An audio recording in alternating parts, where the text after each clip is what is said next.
سلام دوستان، چطورین؟ امروز من با ویدیو جدید، ویدیو تست موس بلادی آشست در بدوارز.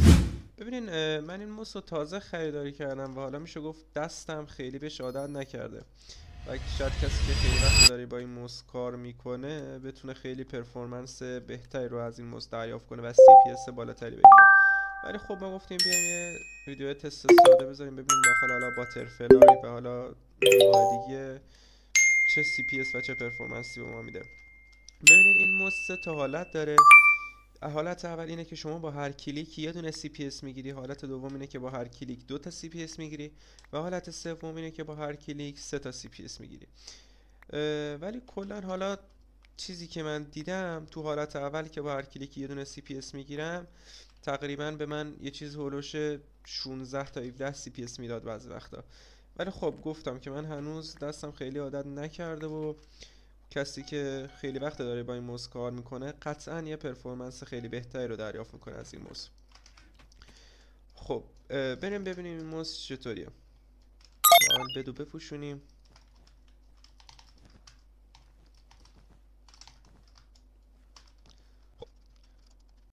ولی کلا موسای بلادی برای گیمی مثل بدوارز خیلی خیلی عالیه.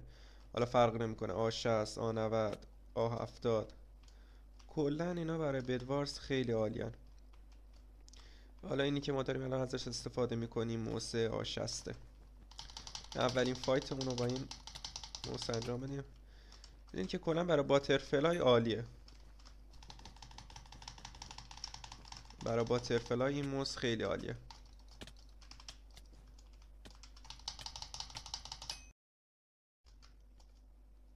همونطور که میبینین به راحتی میتونیم CPS خیلی بالایی رو دریافت کنیم و کامبو کنیم.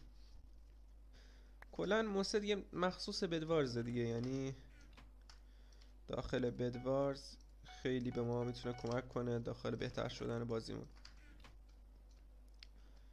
کلا موس خوبیه، ولی خب یه میشه گفت عیبی هم که داره اینه که وزنش حدود 150 گرمه و تو موسا یکم موس سنگین تری هستش نسبت به بقیه موسا.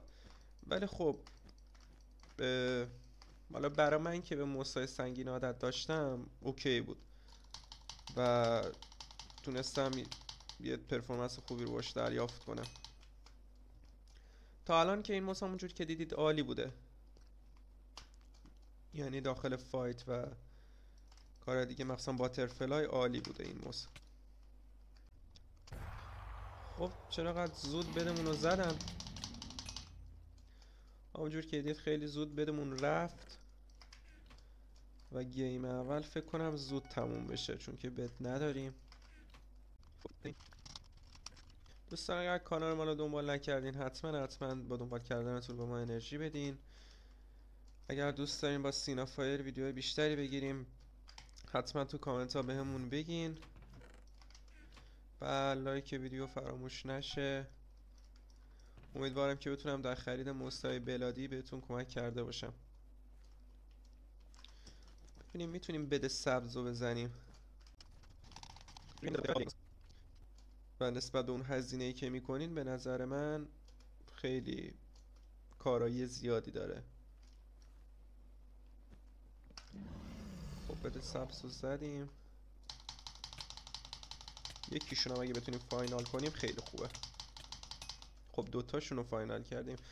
ببین همونجوری که دیدین این موس خیلی عالیه، خیلی موس خوبیه، مخصوصا همونجوری که گفتم داخل باترفلای عالی عمل میکنه این موس.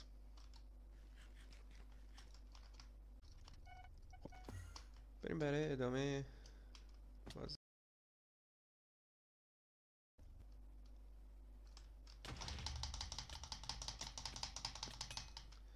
خب اینم تموم و الان فقط قرمز بد داره و یه دونه این سبزار یه دونه دیگه بیشتر نمونده. ببینیم میتونیم فاینالش کنیم یا نه.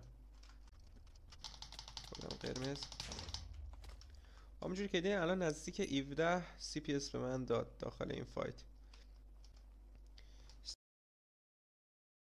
CPS هم اندازش رو بزرگ کردم که راحت بتونین مشاهده کنین. دوستان بازم میگم حتما کانال ما رو دنبال کنین. اگر که هنوز ویدیو رو لایک نکردین حتما لایک فراموش نشه و امیدوارم که بتونم کمکتون کرده باشم داخل خرید موسای بلادی.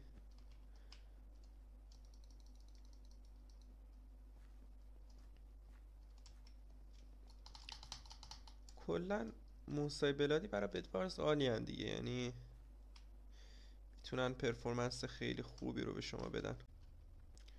خب یکی از یارامون هم دایمندی شده.